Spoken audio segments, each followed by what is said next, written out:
Hello student, आप सभी का स्वागत है आपके प्यारे से YouTube channel MS coaching centre में। और हम लोगों ने पिछले वीडियो में देख चुके थे सूर्यदास जी के बारे में, उनका पूरा जीवन परिचय। और आज देखने वाले उनके द्वारा रचा गया ये पद को लाइन बाय लाइन आज हम लोग इसे पढ़ेंगे। तो चलिए फटाफट वीडियो को स्टार्ट करते हैं और देखते हैं क्या कहने चाहते हैं। तो इनका जो पहला लाइन है वो है, जागिए वज्र कुबर कवल कुसुम फूले, कुमुद बृंद संकुचित भय भृंग लता भूले। इसमें क्या किया गया है कि जो यशोदा माता है वो अपने पुत्र कृष्ण को जगाती हैं सुबह सुबह। तो चलिए देखते हैं, अगर ये एग्जाम में आ गया इनका हिंदी अनुवाद करें तो ऐसे लिखेंगे। प्रस्तुत पंक्ति हमारे पाठ पुस्तक दिगत भाग 2 के सूर्यदास के पद कविता से लिया गया है।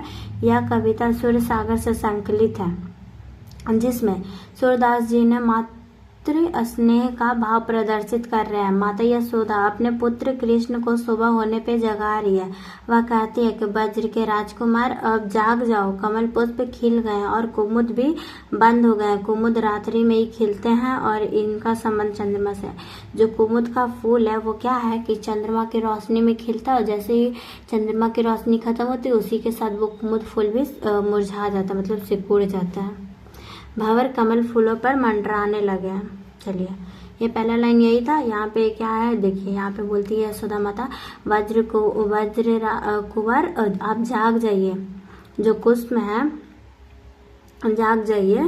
वो जो कमल का जो फूल होता है वो खिल चुका है और कुमुद जो है, जो चंद्रमा की रोशनी ना होने से बंद हो जाती है, वो भी संकुचित मतलब कि मतलब बंद हो चुका है। और जो भृंग लता, जो भृंगे मतलब कि जो भंवर होता है वो लता पे फूल पे मतलब मंडरा रहे हैं।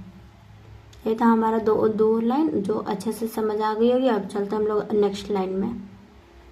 तो हम लोग 2 लाइन देख चुके हैं और अब हम लोग ये दोनों लाइन देखेंगे। तो ये हमारा, तमचिर खग रोल सुनहु बोलत बनारसी, ब्रह्माती गौ खरी कनी में बछरा हित धाई।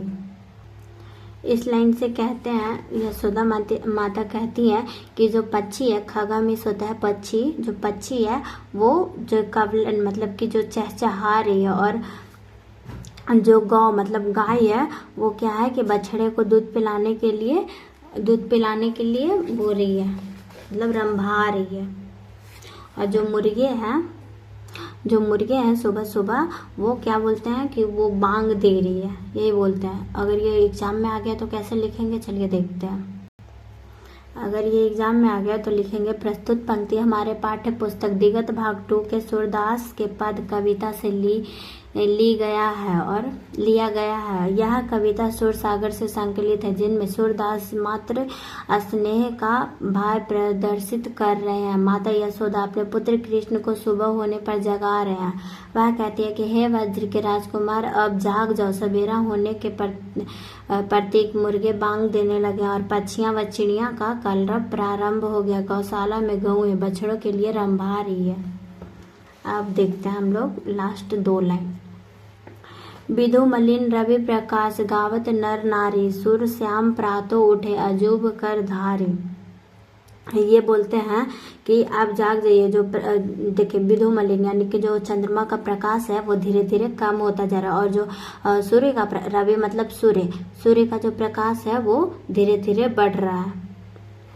और गावत नर नारी, जो सुबह सुबह नर और नारी जो गाते हैं गीत सुबह होने पे, वो गीत भी गा रहे हैं।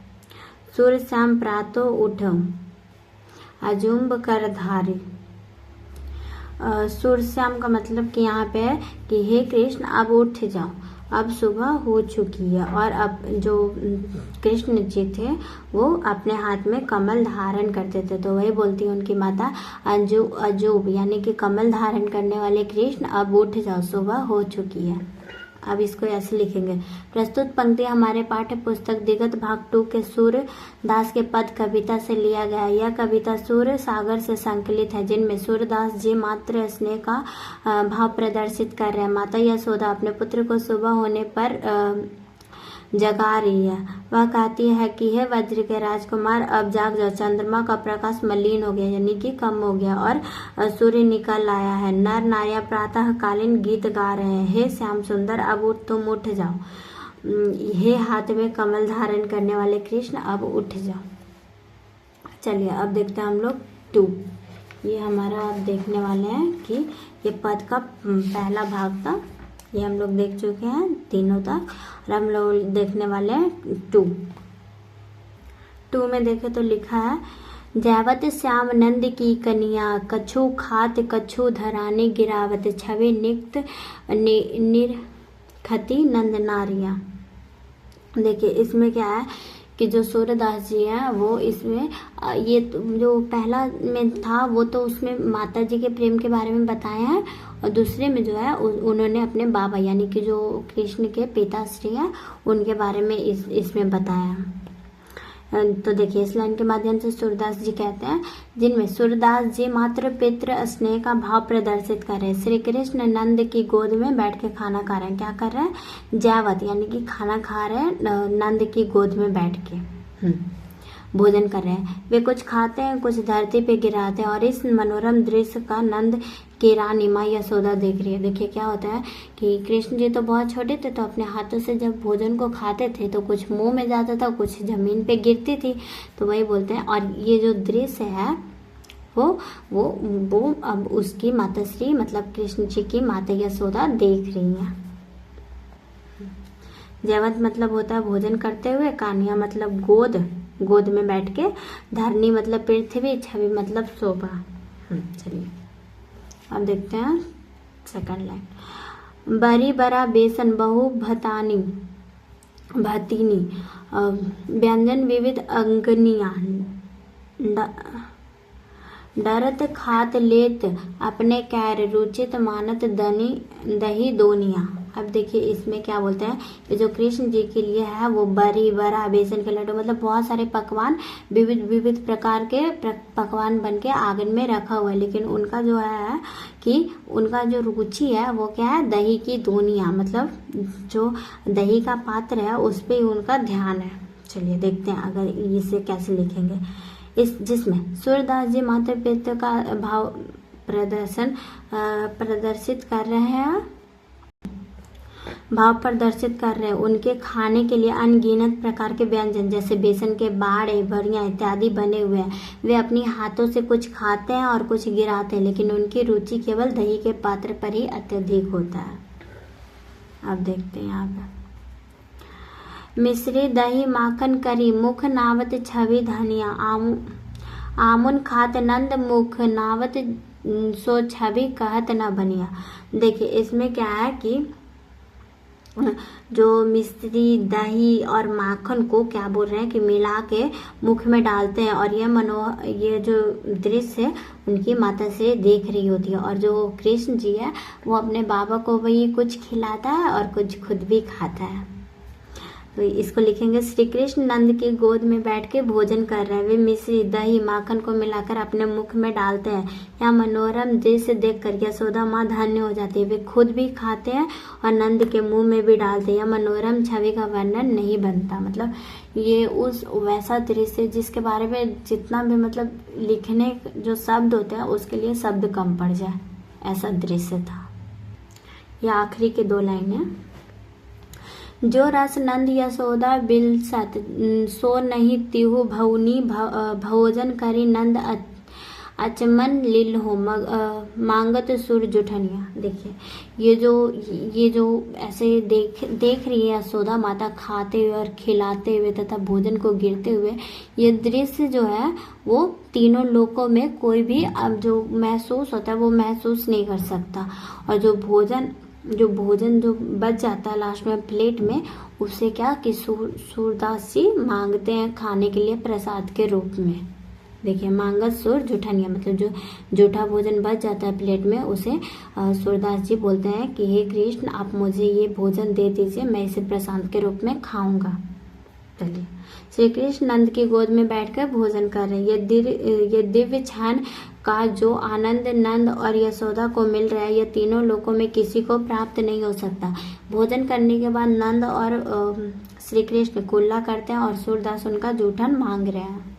चलिए इसी के साथ इनका एक एक लाइन हम लोगों ने देख चुके हैं, और चलिए एक बार थोड़ा रिवीजन कर लेते हैं, देन उसके बाद ही कुछ हो सकता है।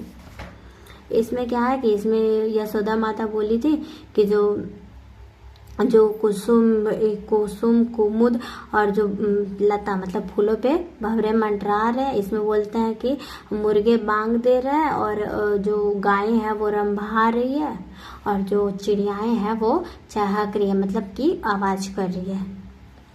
और इसमें क्या है कि इसमें चंद्रमा की जो रोशनी है वो मलिन हो रही है और जो सूर्य है वो निकल रहा है और जो नर नारियां हैं वो गीत गा रही है।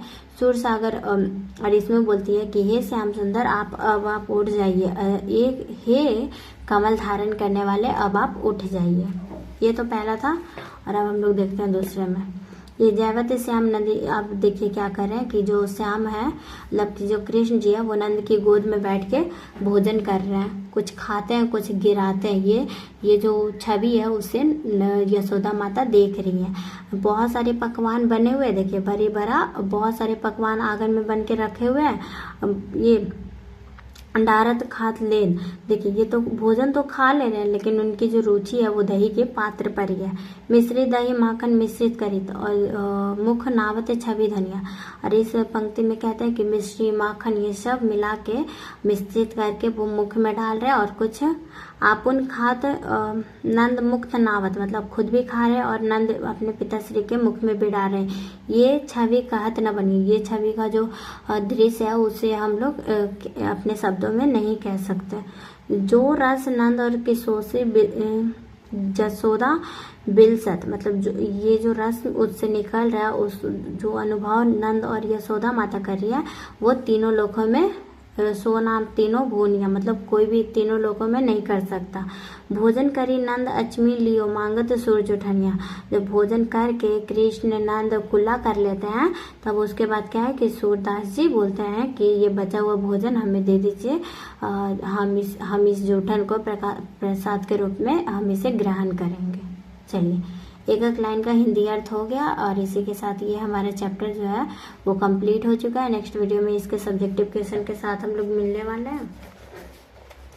हम लोग नेक्स्ट वीडियो में सब्जेक्टिव क्वेश्चन इसका देखने वाले हैं।